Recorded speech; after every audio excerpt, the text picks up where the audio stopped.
Welcome বন্ধুরা, কেমন আছেন সবাই? আজকে নতুন আরেকটি মুভির এক্সপ্লেনেশনে আপনাদেরকে স্বাগত জানাচ্ছি। আজকে আমি এক্সপ্লেইন করব জেনি মুভির গল্প। তো চলুন শুরু করা যাক আজকের মুভির গল্প। মুভির প্রথমে আমরা রিচার্ড আর জেনিফারকে দেখি। জেনিফার ছিল রিচার্ডের গার্লফ্রেন্ড। এদিকে রিচার্ড বিবাহিত। জেনিফার সেটা জেনেও রিচার্ডের সঙ্গেই থাকে। তারা ছুটি কাটানোর জন্য মরুভূমিতে আসে। এখানে রিচার্ডের একটা বাংলো ছিল। তারা দুজনেই এখানে এসে সবার প্রথমে ইন্টিমেট হয়। অপরদিকে রিচার্ডের ওয়াইফও কল করে, তাই রিচার্ড মিথ্যা করে বলে সে এখন মিটিংয়ে আছে। রিচার্ড আর জেনিফার খুবই খুশি ছিল। পরের দিন সকালে জেনিফার যখন পুরো বাড়িটা ঘুরে দেখছিল তখন সে ভয়ে চমকে ওঠে। দুজন ব্যক্তি বন্দুক নিয়ে বাড়ির বাইরে দাঁড়িয়েছিল। তাদের মধ্যে একজন জেনিফারকে দেখে ফিদা হয়ে যায়। জেনিফার খুবই ভয় পেয়ে গিয়েছিল, তাই সে রিচার্ডকে ডাকে। এরা দুজনেই রিচার্ডের ফ্রেন্ড ছিল, জিনসেন আর মিমিট্রি। এ হলো রিচার্ডের বন্ধু। তারা এখানে এসেছে মজা মস্তি করতে আর শিকার করতে। রিচার্ড জেনিফারের সঙ্গে এদের পরিচয় করিয়ে দেয়। জেনিফার যখন হেসে ডেমিট্রির সাথে কথা বলে তখন ডেমিট্রি সেটাকে ভুলভাবে নিয়ে নেয়। ডেমিট্রির গন্ধ নজর পড়ে যায় জেনিফারের উপরে। তারা চারজন মিলে রাতে খুবই মজা করে, মস্তি করে। ভিনসেন্ট আর ডেমিট্রি রিচার্ডের কাছ থেকে ড্রাগস নিতে চায়, কিন্তু রিচার্ড বলে এটা খুবই ভয়ঙ্কর একটি ড্রাগস। এটা নেওয়া মাত্রই শরীরের কোনো ব্যথা অনুভব হবে না, সে নিজেকেই খেয়ে ফেলবে, তাই এই ড্রাগসটা না নেওয়াই ভালো। রিচার্ড এই ড্রাগসটা জেনিফারকে রাখতে বলে। জেনিফার ড্রাগসটাকে নিজের লকেটের মধ্যে ভরে নেয়। জেনিফার তখন রিচার্ডকে এসে ড্যান্স করার জন্য রিকোয়েস্ট করে, কিন্তু রিচার্ডের ড্যান্স করার মুড ছিল না, তাই সে ডেমিট্রির সাথে ড্যান্স করতে আরম্ভ করে। এইদিকে ডেমিট্রি ভাবে জেনিফার হয়তো তাকে লাইক করে। ডেমিট্রি মজা নিচ্ছিল, কিন্তু রিচার্ড এসে জেনিফারকে তুলে নিয়ে চলে যায়। যাই হোক, পরের দিন সকালে জেনিফার ঘুম থেকে উঠে দেখে রিচার্ড বাড়িতে নেই। ডেমিট্রি বলে রিচার্ড পাসপোর্ট রিনিউ করার জন্য শহরে গেছে। জেনিফার রিচার্ডকে কল করে, কিন্তু রিচার্ড কল রিসিভ করে না। এদিকে ডেমিট্রি জেনিফারকে পটানোর চেষ্টা করছিল, কিন্তু জেনিফার ডেমিট্রির কথায় মোটেও গুরুত্ব দেয় না। জেনিফার রুমে এসে যখন ড্রেস চেঞ্জ করছিল তখন ডেমিট্রি সেখানে চলে আসে। সে জেনিফারকে বলে তার সাথে ইন্টিমেট হওয়ার জন্য, কিন্তু জেনিফার রাজি হয় না।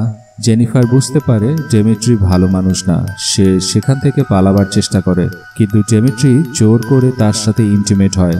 হঠাৎই ভিসেন্টো সেখানে চলে আসে আর সে এই সব কিছুই দেখে ফেলে, কিন্তু সে কিছুই বলে না, চুপচাপ সেখান থেকে চলে যায়। জেনিফার নিজেকে আর রক্ষা করতে পারে না। কয়েক ঘন্টা পর রিচার্ড ফিরে আসে। এদিকে ডেমিট্রি তাকে সব সত্য কথা বলে দেয়, সে জেনিফারের সাথে কি কি করেছে। রিচার্ড জেনিফারের কাছে আসে, সে এই সব কিছুর জন্য সরি বলে। জেনিফার পুলিশ স্টেশনে যেতে চায়, কিন্তু রিচার্ড তাকে বুঝায় এই সব কিছু করে কোনো লাভ হবে না, তুমি যদি তোমার মুখ বন্ধ রাখো তাহলে আমি তোমাকে অনেক টাকা দেব। কিন্তু জেনিফার শহরে যাওয়ার জন্য জেদ করে। সে রিচার্ডকে বলে, তুমি যদি আমাকে শহরে যেতে না দাও তাহলে আমি তোমার ওয়াইফকে ফোন করে সব বলে দেব। রিচার্ড রেগে জেনিফারের মুখে এক চড় মারে। জেনিফার বুঝতে পারে এখানে থাকলে এরা তাকে মেরে ফেলবে। সে সুযোগ পেয়ে বাড়ির বাইরে চলে যায়। রিচার্ড তার পিছু করছিল। এদিকে ডেমিট্রি আর ভিনসেন্টো দেখতে পেয়ে তাদের পিছনে দৌড়ায়। জেনিফার কারো কথাই শুনছিল না, সে ছুটতে ছুটতে পাহাড়ের উপর পৌঁছে যায়। এদিকে এরা তিনজন জেনিফারকে ধরার চেষ্টা করছিল। রিচার্ড বলে, আমি সবকিছু সামলে নেব, তুমি পুলিশ স্টেশনে যেতে চাও, আমি তোমাকে পুলিশ স্টেশনে নিয়ে যাব। এই নাও ফোন, তুমি এখনই পুলিশকে ফোন করো। জেনিফার যখন ফোনটা নিতে যায় তখন রিচার্ড তাকে ধাক্কা দিয়ে পাহাড় থেকে ফেলে দেয়। জেনিফারের বডিটা এসে একটা মরা গাছের উপর গেঁথে যায়। রিচার্ড বলে, চলো জিনিসপত্র নিয়ে একে এখানেই পুঁতে দেব। তারা তিনজনে ফিরে এসে জেনিফারের সব জিনিসপত্র আগুনে পুড়িয়ে দেয়। এদিকে জেনিফার এখনো বেঁচে ছিল, কিন্তু তার পেটে যে গাছটা গেড়েছিল সে নিজেকে বাঁচাবে কিভাবে? জেনিফার মাটিতে তার হেডফোন আর লাইটার পড়ে থাকতে দেখে সে কোনো রকম ভাবে হেডফোনের সাহায্যে লাইটারটা হাতে পায়। এটা একটা মরা গাছ ছিল, সে গাছের গোড়ায় আগুন ধরিয়ে দেয়। ডালটা যখনই আগুনের কারণে দুর্বল হয়ে যায় তখনই জেনিফার মাটিতে এসে পড়ে। এইদিকে এরা তিনজনে জেনিফারকে খোঁজার জন্য আসছিল। জেনিফার গাড়ির শব্দ শুনতে পেয়ে লুকিয়ে পড়ে।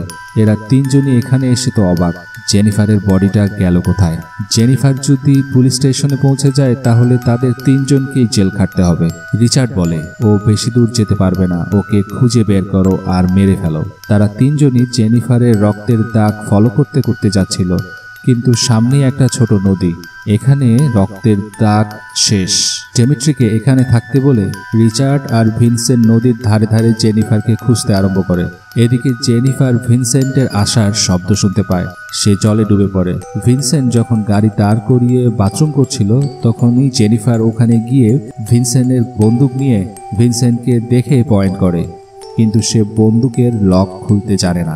ভিনসেন্ট তাকে ধরে ফেলে, তাকে খুবই মারে। ভিনসেন্ট জেনিফারকে জলে ডুবিয়ে মারার চেষ্টা করছিল, কিন্তু জেনিফার ভিনসেন্টের ছুরি নিয়ে ভিনসেন্টের চোখে গেঁথে দেয়, যে কারণে ভিনসেন্ট সেখানেই মারা যায়। জেনিফার ভিনসেন্টের গাড়ি আর বন্দুক নিয়ে সেখান থেকে পালাচ্ছিল, কিন্তু কিছুটা আসার পর তার গাড়ির তেল শেষ হয়ে যায়। কিছুটা দূরে একটা গুহা ছিল, জেনিফার সেখানে আশ্রয় নেয়। সে ভিনসেন্টের ব্যাগটা চেক করে একটা বিয়ার পেয়েছিল। এইদিকে তার পেটে এখনো গাছের ডালটা গাঁথা আছে, এটাকে বের করতে হবে। হঠাৎই তার মনে পড়ে সে তার লকেটে ড্রাগস রেখেছিল, যে ড্রাগসটা খেলে শরীরে কোনো ব্যথা হয় না। জেনিফার সেই ড্রাগসটা খেয়ে নেয়। এটা হাই পাওয়ারের ড্রাগস ছিল, তার সহ্য করতে একটু টাইম লাগে। এরপরই তার শরীরে কোনো ব্যথা অনুভব হচ্ছিল না। জেনিফার ছুরির সাহায্যে গাছের ডালটাকে পেট থেকে বের করে, কিন্তু অনেক বেশি ব্লিডিং হচ্ছিল। সে বিয়ারের ক্যানটা আগুনে গরম করে জখমের জায়গাটা পুড়িয়ে নেয়। এদিকে সকাল হয়ে আসে। ডেমিট্রি নদীতে মুখ ধুতে গিয়ে ভিনসেন্টের ডেড বডি পেয়ে যায়। তারা বুঝতে পারে জেনিফার ভিনসেন্টকে মেরে ফেলেছে। রিচার্ড আর ডেমিট্রি আবার জেনিফারকে খুঁজতে বের হয়। এদিকে জেনিফারের চোখ খুলে সে তার জিনিসপত্র নিয়ে শহরে যাওয়ার চেষ্টা করছিল। হঠাৎই সে ডেমিট্রির গাড়ি দেখতে পায়। ডেমিট্রি যখন গাড়িতে তেল ভরছিল তখনই জেনিফার তাকে শুট করে। গুলিটা গিয়ে ডেমিট্রির হাতে লাগে। এদিকে জেনিফারও বন্দুকের ধাক্কায় পড়ে যায়। ডেমিট্রিও সুযোগ পেয়ে যায় ফায়ার করার, সেও ফায়ার করে। গুলিটা এসে জেনিফারের কানে লেগে বেরিয়ে যায়, তার কিছুই হয় না। ডেমিট্রি সেখান থেকে পালাবার চেষ্টা করে, কিন্তু জেনিফার তাকে গুলি করে মেরে ফেলে। বেঁচে ছিল একজন, রিচার্ড। আর রিচার্ড জেনিফারকে দেখতে না পেয়ে বাড়ি ফিরে আসে, কিন্তু জেনিফার তাকে মারার জন্য এখানেও পৌঁছে যায়। রিচার্ড রিকোয়েস্ট করে তাকে না মারার জন্য, কিন্তু জেনিফার তার বদলা না নিয়ে থামবে না। সে রিচার্ডের পেটে শুট করে। রিচার্ড আহত হয়ে যায় কিন্তু মরে না। রিচার্ড জেনিফারকে ধরে ফেলে। সে জেনিফারকে মারতেই যাচ্ছিল, কিন্তু জেনিফার তাকে শুট করে মেরে ফেলে।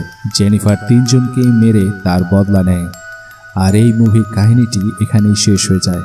ডিয়ার ফ্রেন্ডস, কেমন ছিল আজকের এক্সপ্লেনেশন অবশ্যই কমেন্টসে জানাবেন। মুভির এক্সপ্লেনেশনটা যদি ভালো লাগে অবশ্যই একটি লাইক দিয়ে দিন। আর আগামীতে যদি এরকম আরও এক্সপ্লেনেশন দেখতে চান অবশ্যই সঙ্গে থাকুন, আমাদের চ্যানেলটিকে সাবস্ক্রাইব করে রাখুন। দেখা হচ্ছে পরবর্তী ভিডিওতে। ততক্ষণ ভালো থাকবেন, সুস্থ থাকবেন।